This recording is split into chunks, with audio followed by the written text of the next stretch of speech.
Soy Marcela Llorente, pediatra reumatóloga, trabajo en Clínica Alemana de Santiago y en la Universidad del Desarrollo, y vamos a revisar el tema de púrpura de Schönlein-Henoch o su nueva denominación vasculitis por IgA. Los objetivos de esta presentación que vamos a revisar a lo largo de 30 diapositivos son revisar un poco de historia, epidemiología, fisiopatología, clínica, diagnóstico y manejo y tratamiento, aspectos básicos en general.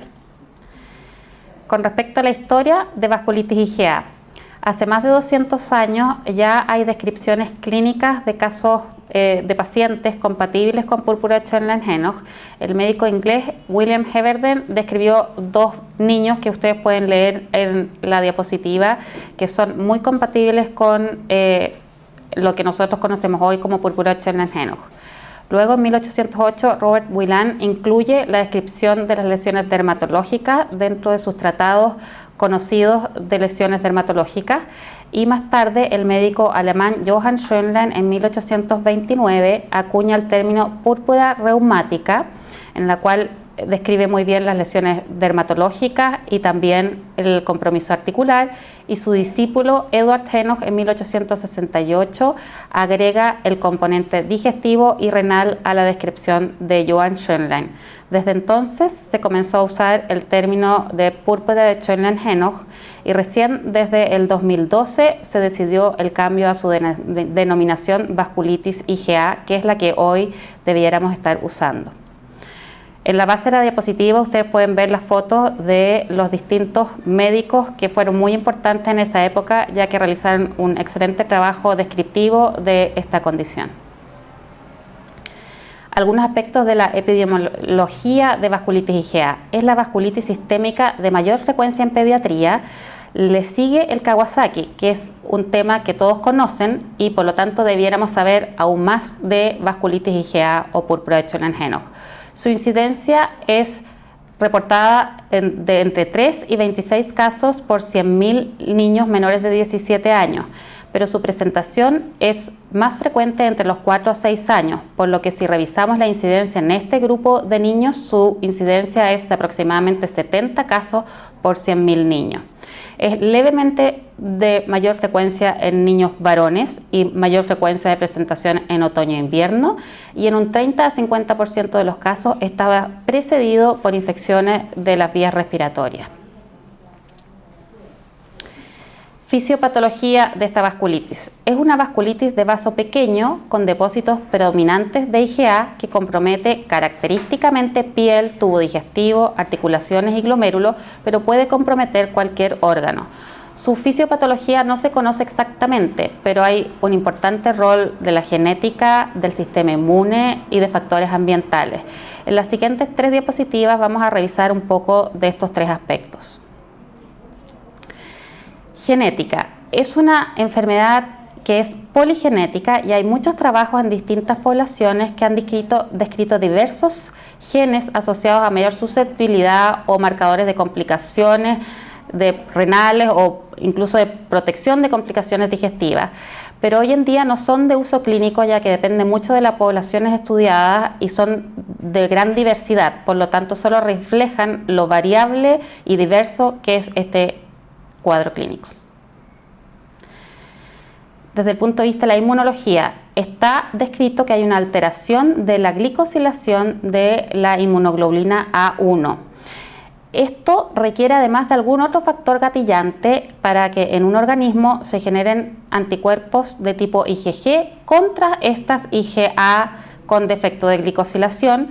Eso hace que se generen complejos inmunes y por lo tanto haya una disminución del metabolismo hepático de la IgA y se producen depósitos en diferentes parénquimas. Los más característicos son el espacio subendoteliar de capilares y vénulas, mesanquio, subepiteliar, entre otros.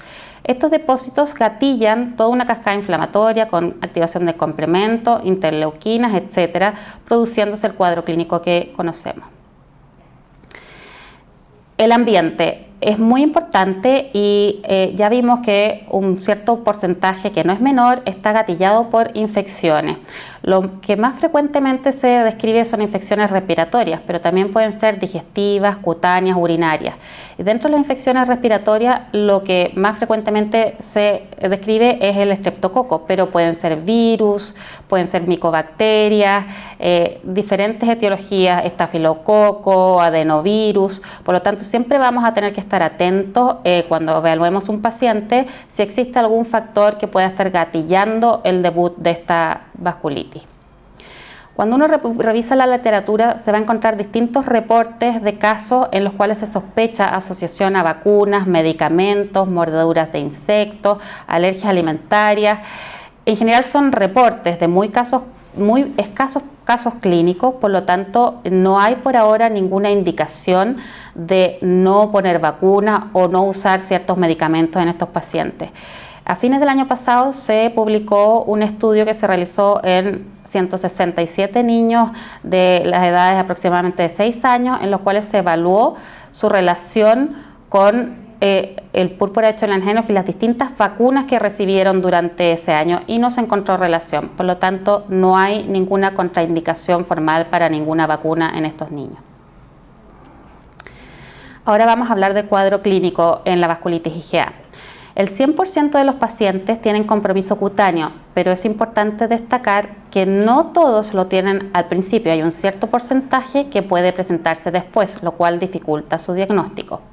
Aproximadamente la mitad tienen compromiso digestivo, un poco más de la mitad compromiso articular, un 20 a 60% compromiso renal, que va a variar de acuerdo a la serie publicada, y también pueden haber compromisos de otros órganos menos característicos, entre ellos genitourinario, sistema nervioso, respiratorio, cardiovascular, ocular, etc. Vamos a hablar ahora un poco de cada compromiso clínico. El compromiso cutáneo en la vasculitis. Lo que se describe habitualmente es un púrpura palpable que puede ser petequial, macular, pero existe un amplio rango de manifestaciones que pueden ocurrir. Puede ser urticarial inicialmente o muy equimótico, hemorrágico, buloso o necrótico. Por lo tanto, si nosotros tenemos en mente una presentación clásica, tenemos que ampliar nuestra visión y pensar en la presentación de otras lesiones que eventualmente podrían evolucionar como un púrpura de Schoenlen-Henoch. Se presentan principalmente en extremidades inferiores en forma simétrica y en glúteos, pero cuando el niño está haciendo reposo también pueden presentarse en extremidades superiores. Importante recordar siempre que estas lesiones en algunos pacientes podrían presentarse después de las otras sintomatologías, dificultando entonces que nosotros pensemos en este diagnóstico. Y también es importante pensar que después de la presentación de la vasculitis, las lesiones cutáneas van a tener un 30% de recurrencia en los meses posteriores y esto es algo que preocupa mucho a la familia, por lo tanto es algo que es importante de explicar. El diagnóstico diferencial va a depender un poco de cómo se presente, pero lo más importante que uno debe plantear son algún exantema viral, como por ejemplo el exantema en guante y calcetín por parvovirus, que es bastante petequial, o púrpuras plaquetopénicos, como el púrpura trombocitopénico o coagulación intravascular diseminada, o otras vasculitis, que pueden ser vasculitis infecciosa o vasculitis por droga, o dentro del contexto de alguna otra enfermedad autoinmune como lupus, etc. El compromiso articular en esta condición. Lo que más se describe son artralgias y gran edema periarticular y son más raras las artritis francas, por lo tanto el eritema y derrame articular son más infrecuentes de ver. Compromete grandes articulaciones de extremidades inferiores y lo más frecuente es tobillo y rodillas, puede durar días a semanas y a veces tienen gran dolor de la musculatura y uno busca si hay compromiso del músculo y encuentra que la CK es normal. De nuevo, 15 a 25% de los pacientes pueden presentar compromiso articular previo al compromiso cutáneo y entonces tendremos que pensar en un amplio diagnóstico diferencial, entre ellos de artritis reactiva. El compromiso digestivo en vasculitis IgA. Lo clásico es un dolor cólico epigástrico que puede ser también periumbilical y que tiene un aumento después de las comidas, un aumento postprandial. Y puede presentar diarrea, sangre oculta en deposiciones, a veces en casos más complicados hematoquesia o melena. El compromiso alto es un poquito más raro, pero también pueden haber náuseas, vómitos y hematemesis. Podemos ver en la foto de la diapositiva un compromiso de la mucosa del tubo digestivo y eso nos hace entender por qué estos pacientes pueden tener importante dolor abdominal y pueden tener complicaciones. Nuevamente, 10 a 20% de los pacientes pueden presentar el dolor abdominal antes de las lesiones cutáneas y nos complicará entonces el diagnóstico y nos hará pensar eventualmente en una apendicitis, y hay varios reportes de casos que han sido operados por sospecha de apendicitis y finalmente con la evolución de los días y semanas se ha completado el cuadro de vasculitis IgA. También uno plantearía entonces otras causas de abdomen agudo que pueden ser médicos como cetoacidosis, intoxicaciones o eventualmente enfermedades inflamatorias intestinales.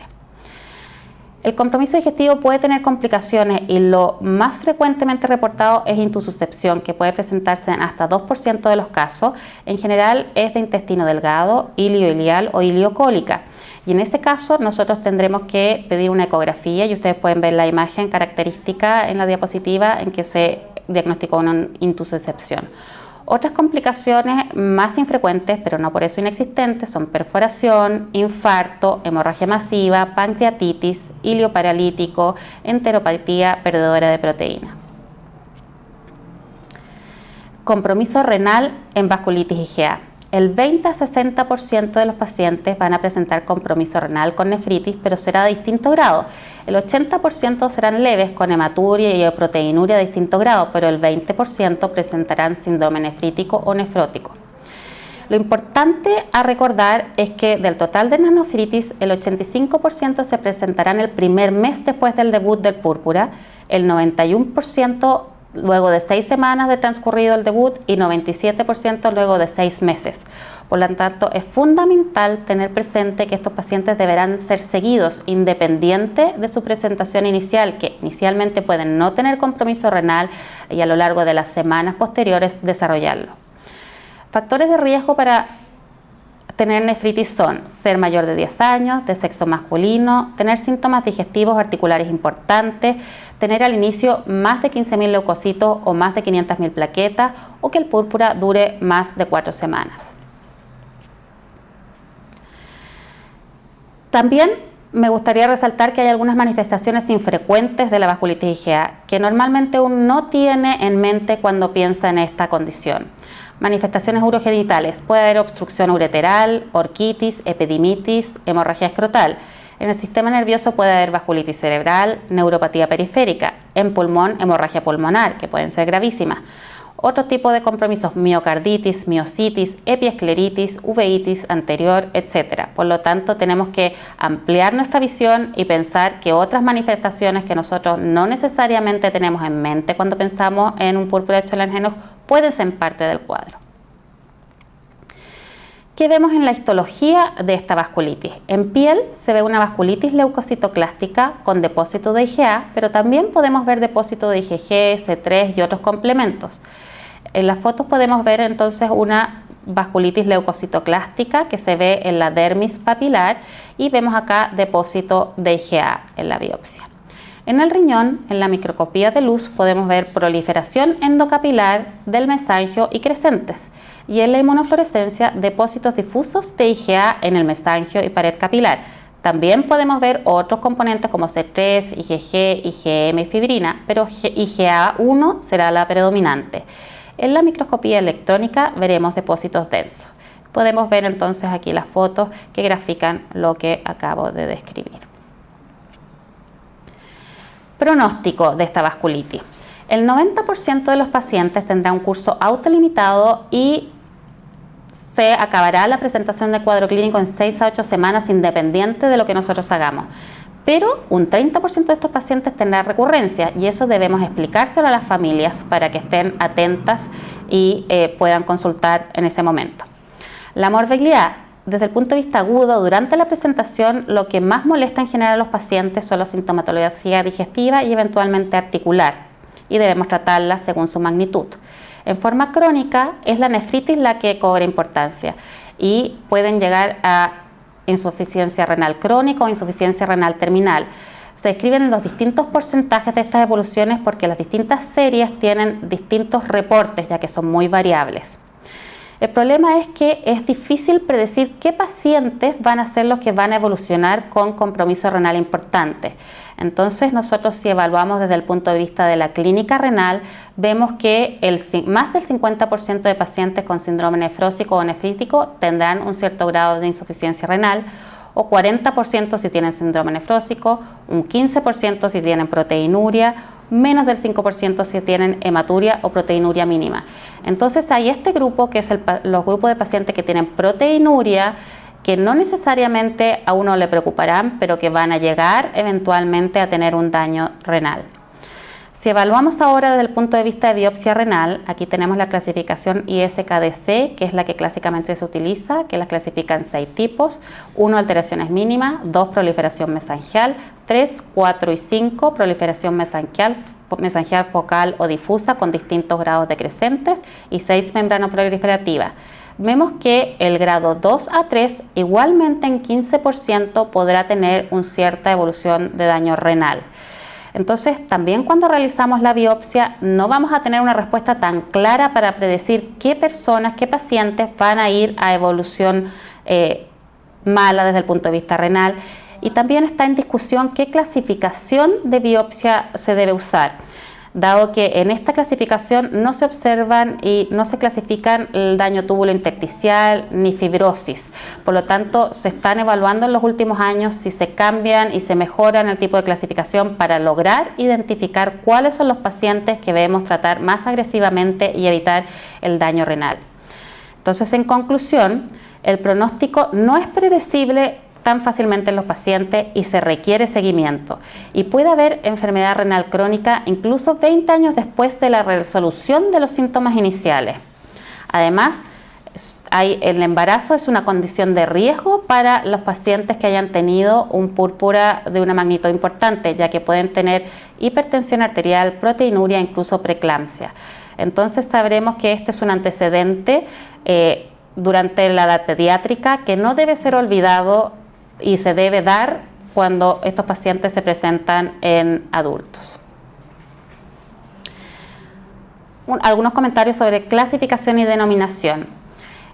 En 1990 se ocupaban los criterios de clasificación del Colegio Americano de Reumatología, que utilizaban los criterios de menor de 20 años, púrpura palpable, dolor abdominal agudo y granulocitos en pared de pequeñas arteriolas o vénulas. No describía el daño renal, articular o depósitos de IgA. Si uno tenía 2 de estos criterios positivos, la sensibilidad de esto era 87% con una especificidad de 87%. Luego, en 1994, en el consenso de nomenclatura y definición de Chapel Hill, se agregó depósito predominante de IgA y se agregó también el compromiso glomerular y articular. Y posteriormente, en 2012, se decidió que se debía denominar vasculitis IgA a esta condición. La clasificación que se recomienda usar hoy en día es la de Ankara 2008 para niños. ¿Por qué? Porque se logró mejorar la sensibilidad al 100% manteniendo la especificidad de 87%. Y lo que utiliza esta clasificación es púrpura palpable petequial no trombocitopénico predominante de extremidades inferiores más uno de los siguientes criterios: dolor abdominal, artralgia o artritis, hematuria o proteinuria y eventualmente una biopsia que muestre vasculitis leucocitoclástica o glomerulonefritis proliferativa con depósito predominante de IgA. Este último criterio, la biopsia, debería estar si las lesiones son de distribución atípica. Quiero destacar y resaltar que estos son criterios de clasificación, no son de diagnóstico. Por lo tanto, en un paciente que no tiene compromiso cutáneo inicialmente, pero que el médico sospecha que está evolucionando como una vasculitis IgA, se podrá plantear igualmente este diagnóstico y retrospectivamente con el cuadro clínico completo, confirmarlo con todos los criterios cumplidos. Manejo y tratamiento de esta vasculitis. Primero, algunos comentarios generales. La mayoría son diagnosticados y tratados por médicos generales y pediatras, por lo que debe ser un tema que no debe ser olvidado en las escuelas de medicina y debe estar constantemente revisado. El diagnóstico es clínico y es apoyado en laboratorio para descartar otras causas de lesiones y cuadros clínicos similares para apoyar el diagnóstico diferencial. La mayoría es de evolución benigna y autolimitada, pero hay un grupo con complicaciones agudas y crónicas que pueden ser graves, por lo tanto debemos estar informados y saber qué hacer en tales casos. El manejo, un pilar fundamental es la educación del paciente y de su familia y del seguimiento de estos pacientes. Y tenemos que estar preparados para una adecuada derivación de pacientes seleccionados donde corresponda nefrólogos, reumatólogos o inmunólogos. Les recomiendo esta literatura, que es el Consenso Europeo de Diagnóstico y Tratamiento para Vasculitis IgA, que fue publicado a comienzos del 2019. Tiene 26 recomendaciones prácticas que pueden ser de mucha ayuda para el manejo de estos pacientes. Y es de acceso libre. Laboratorio básico en vasculitis IgA. Uno siempre debe tomar un hemograma y VHS, y es muy importante descartar la presencia de plaquetopenia, dado que si hay plaquetopenia no corresponde a una vasculitis IgA y debemos considerar otros muchos diagnósticos. Puede haber un leve aumento de la VHS y es inhabitual que haya anemia importante a menos que hayan sangramientos importantes a nivel digestivo. Es importante tomar una creatinina basal y estimar la filtración glomerular por la fórmula de Schwartz, que considera el índice de masa corporal. Debemos tomar una orina matinal y buscar hematuria y proteinuria, y eventualmente controlar con una relación de proteinuria creatininuria en muestra aislada de orina. Según la presentación del paciente, tendremos que buscar activamente alguna infección si sospechamos que ha sido un factor gatillante. Manejo del compromiso cutáneo de la vasculitis IgA.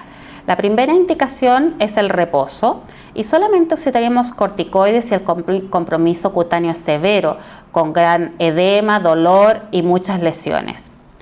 Cuando uno utiliza corticoides, lo que uno recomienda en general es ocupar prednisona de 1 a 2 miligramos por kilo por 1 a 2 semanas y luego disminuir la dosis de prednisona las siguientes 2 semanas, y va a depender bastante de la severidad del cuadro y de su respuesta. Siempre recordar que 1/3 de estos pacientes recurrirán en los meses posteriores, y eso se lo debemos recalcar a la familia. Esos pacientes que recurren, hay distintos reportes en que se usan distintas drogas para tratar de disminuir estas recurrencias. Algunos reportes utilizan colchicina o montelukast, pero por ahora no hay ninguna recomendación estandarizada. ¿Cuándo realizaremos biopsia cutánea? Cuando las lesiones sean de distribución atípica y tengamos dudas del diagnóstico. La biopsia debe ser idealmente dentro de las primeras 24 a 48 horas de la lesión para lograr demostrar la vasculitis leucocitoclástica con depósitos de IgA, ya que en lesiones más tardías puede no verse la IgA y poner en duda el diagnóstico. Entonces, un comentario importante es que si tenemos una biopsia y no tiene IgA, esto no descarta absolutamente la posibilidad de esta patología, ya que puede haber sido realizada en un momento inadecuado de la evolución de la lesión. Manejo del dolor en vasculitis IgA. Lo que más nos complica es el dolor abdominal y las artralgias, y entonces la primera indicación en este caso también es reposo y comidas balanceadas, sin excesos, y según la intensidad podremos indicar paracetamol o antiinflamatorios no esteroidales. Los antiinflamatorios no esteroidales no están contraindicados, pero tenemos que asegurar que el paciente tenga una buena ingesta de líquidos para asegurar una buena perfusión renal, y no lo debemos usar en sangramientos digestivos activos ni en nefritis importantes. Sí se pueden usar en hematurias microscópicas aisladas. Manejo del compromiso digestivo en vasculitis IgA. La alimentación balanceada sin excesos, y cuando hay compromiso y dolor importante, uno eventualmente podrá dejar por algunos pocos días reposo digestivo, incluso con régimen cero. Si el dolor es importante, podremos usar paracetamol o antiinflamatorios con las contraindicaciones que ya revisamos, y si el dolor es intenso o en sangramientos importantes, podremos considerar el uso de corticoides. De nuevo, podremos utilizar bolos de metilprednisolona si el cuadro es grave con sangramientos importantes, o podremos ocupar prednisona oral en las dosis que dije previamente, 1 a 2 miligramos por kilo día por 1 a 2 semanas, y luego disminuir en las siguientes 2 semanas. Es importante estar atento a las complicaciones, porque vimos que existían y la más frecuente era la intususcepción. Si un paciente tiene un dolor demasiado intenso o presenta vómitos o no cede con las medidas habituales, tendremos que pedir una ecografía para descartar intususcepción o eventualmente algún otro estudio radiográfico. Manejo de nefritis en vasculitis IgA. Primero, algunos aspectos generales. Es muy importante educar a la familia sobre los signos de alerta, dado que la nefritis no necesariamente se presentará en las primeras semanas de evolución, sino que podrá presentarse en los meses posteriores. Y por lo tanto es muy importante también enseñarles que el seguimiento deberá realizarse independiente de la clínica. El paciente podrá estar asintomático, sin lesiones cutáneas, sin dolor abdominal ni artralgias, pero podrá tener una inflamación renal que no encontraremos si no buscamos. El seguimiento es mínimo por 6 a 12 meses y en cada control uno debiera tomar la presión arterial, revisar una orina completa matinal y, según el caso, ver una relación proteína-creatinuria en muestra aislada o filtración glomerular si es necesario. Si hay alteración renal, hay distintas formas de seguirlos. Algunos preconizan el seguimiento por 18 meses desde el inicio de la alteración. Otros grupos realizan seguimiento hasta lograr obtener 2 exámenes de orina normal. Lo que se hace habitualmente es control mensual por 6 meses, luego cada 3 meses por 2 veces y luego cada 6 meses por 2 meses. Pero variará según el compromiso de cada paciente y el lugar donde se realice el seguimiento. Algo importante a destacar es que los corticoides no previenen la nefritis. Los corticoides los utilizamos para manejar sintomatología cutánea, articular o digestiva importante o cuando hay nefritis, pero no se utilizan para prevenir la presentación de nefritis. Algunos aspectos para médicos que no somos nefrólogos que conviene tener presentes para lograr orientarse en estos pacientes. La definición de nefritis leve es con filtración glomerular normal y proteinuria leve a moderada y es una nefritis que no tiene clara indicación de biopsia y cuando se biopsia en general es clase 1 o 2. La nefritis moderada en general tiene compromiso de la filtración glomerular o proteinuria severa o persistente y en la biopsia en general es clase 3. Ahora, ¿qué definimos como proteinuria leve, moderada o severa? Cuando tenemos una relación de proteinuria, creatinuria menor de 100, lo consideramos leve. Y si la relación es entre 100 y 250, moderada. Si es mayor a 250, severa. Ahora, más complicada es la definición de proteinuria persistente, porque además de considerar el rango de proteinuria, considera el tiempo de evolución. Así, a mayor grado de proteinuria se considera persistente a menor duración. Mayor de 250 en relación, ya cuando lleva un mes de evolución se considera persistente y hay que tomar una conducta activa de estudio. Mayor de 100 por 3 meses y mayor de 50, que parece ser un rango bajo, si es persistente por más de 6 meses, lo clasificaríamos como proteinuria persistente y eso implicará un cierto estudio y manejo. Tratamiento de nefritis vasculitis IgA. La hematuria microscópica aislada se puede seguir y hay que estar atento a que no aparezca otra complicación. Proteinuria leve o moderada no persistente también se puede seguir activamente. Si acaso hay proteinuria persistente o severa o compromiso de la filtración glomerular, síndrome nefrítico o nefrósico, se debe derivar y considerar realizar una biopsia renal. Los tratamientos. En nefritis leve, la primera línea es prednisona vía oral y si no hay una buena respuesta o hay eventualmente una recaída, uno considera ocupar azatropina o micofenolato. Los pulsos de metilprednisolona no se utilizan en forma habitual. En la nefritis moderada, también de primera línea se utilizan prednisona y o pulsos de metilprednisolona y se puede considerar usar de segunda línea azatropina, micofenolato o ciclofosfamida endovenosa, según la biopsia. Tengo destacado este grupo porque efectivamente es un grupo que tiene una evolución muy variable. Por lo tanto, de acuerdo a la presentación clínica y la biopsia, los grupos de especialistas pueden considerar partir con la segunda línea, asociar prednisona ya a azatropina o micofenonato o ciclofosfamida desde el inicio para lograr un mejor pronóstico renal. En la nefritis severa se maneja de forma agresiva, como una vasculitis de vaso pequeño con compromiso renal, en el cual se ocupa inicialmente corticoides y ciclofosfamida y se cambia posteriormente en la fase de mantención a corticoides en dosis menores y azatropina o micofenolato. En los pacientes que tienen proteinuria persistente se debe considerar el uso de inhibidores de la enzima convertidora de angiotensinógena. Existe un grupo especial de pacientes que a veces son complicados de manejar en el sentido de que son persistentes y recaen. Son los pacientes que tienen una vasculitis IgA sin nefritis, pero que son resistentes a tratamiento corticoidal.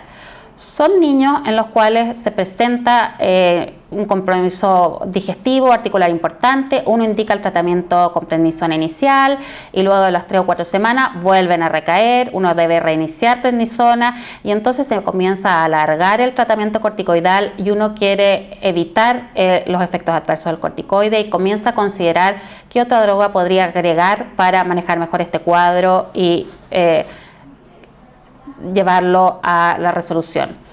No está estandarizado el manejo de estos pacientes, pero hay reportes como el de Fotis del 2016 en que reporta 6 niños en el cual utilizó y agregó azatropina al tratamiento de prednisona y eso le ayudó a manejar estos pacientes y lo que habitualmente se recomienda es mantener la azatropina hasta lograr al menos 6 meses asintomático y luego suspenderlo. También hay reportes con uso de otras drogas como el metotrexato, el micofenolato, la colchicina, pero son reportes de menos pacientes y son menos usados. En suma, algunos aspectos en conclusión con respecto al tratamiento de la vasculitis IgA.